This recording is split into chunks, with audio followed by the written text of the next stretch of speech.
സ്വകാര്യ ബസ് ജീവനക്കാരുടെ മർദ്ദനമേറ്റ ഓട്ടോ ഡ്രൈവർക്ക് ദാരുണ അന്ത്യം. മലപ്പുറം മാണൂർ സ്വദേശിയായ അബ്ദുൽ ലത്തീഫാണ് ആശുപത്രിയിൽ വെച്ച് മരിച്ചത്.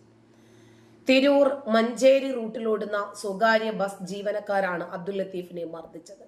വടക്കേമണ്ണയിലെ ബസ് സ്റ്റോപ്പിൽ നിന്ന് ഓട്ടോയിൽ യാത്രക്കാരെ കയറ്റിയതാണ് ബസ് ജീവനക്കാരെ പ്രകോപിപ്പിച്ചത്. സംഭവത്തിൽ ബസ് ജീവനക്കാരായിരുന്ന 3 പേരെ പോലീസ് കസ്റ്റഡിയിൽ എടുത്തിട്ടുണ്ട്. വെള്ളിയാഴ്ച രാവിലെയാണ് അബ്ദുൽ ലത്തീഫിന് മർദ്ദനമേറ്റത്.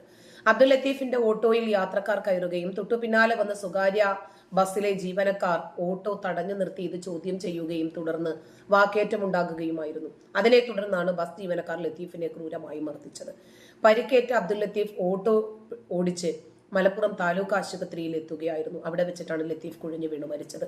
മൃതദേഹം പോസ്റ്റ്മോർട്ടം നടപടികൾക്കായി മഞ്ചേരി മെഡിക്കൽ കോളേജിലേക്ക് മാറ്റി. ഓട്ടോ ഡ്രൈവറുടെ നെഞ്ചിലാണ് സ്വകാര്യ ബസ് ജീവനക്കാരൻ ചവിട്ടിയത്.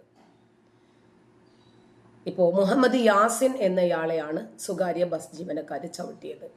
അൽസഫർ ബസ് ജീവനക്കാരാണ് ഓട്ടോ ഡ്രൈവറെ മർദ്ദിച്ചത്. ഭാര്യയെ ഓട്ടോറിക്ഷയിൽ കയറ്റിക്കൊണ്ടുപോയപ്പോൾ ബസ് കാത്തു നിൽക്കുന്ന യാത്രക്കാരെ കൊണ്ടുപോകുകയാണ് എന്ന് തെറ്റിദ്ധരിച്ചാണ് ബസ് ജീവനക്കാർ തന്നെ മർദ്ദിച്ചത് എന്ന് ഓട്ടോറിക്ഷ ഡ്രൈവർ മുഹമ്മദ് യാസിൻ പറഞ്ഞു. കഴിഞ്ഞ ദിവസം വൈകിട്ടാണ് യുവാവിന് മർദ്ദനമേറ്റത്. ആക്രമണത്തിന്റെ CCTV ദൃശ്യങ്ങൾ പുറത്തായതോടുകൂടിയാണ് സംഭവം പുറം ലോകം അറിയുന്നത്.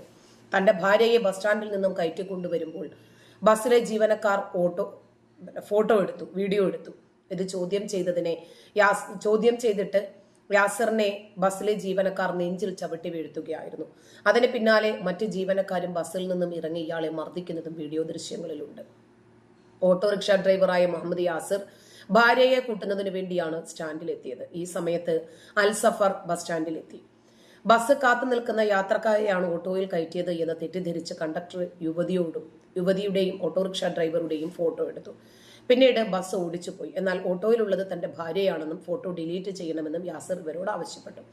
ഇതോടെ പ്രകോപിതരായ മറ്റ് ബസ് ജീവനക്കാരെല്ലാവരും കൂടി വളഞ്ഞിട്ട് ഇദ്ദേഹത്തെ ആക്രമിക്കുകയായിരുന്നു. ഓട്ടോയിൽ നിന്നും ഭാര്യ ഇറങ്ങി വന്ന് തടഞ്ഞിട്ടും അക്രമം തുടർന്നു.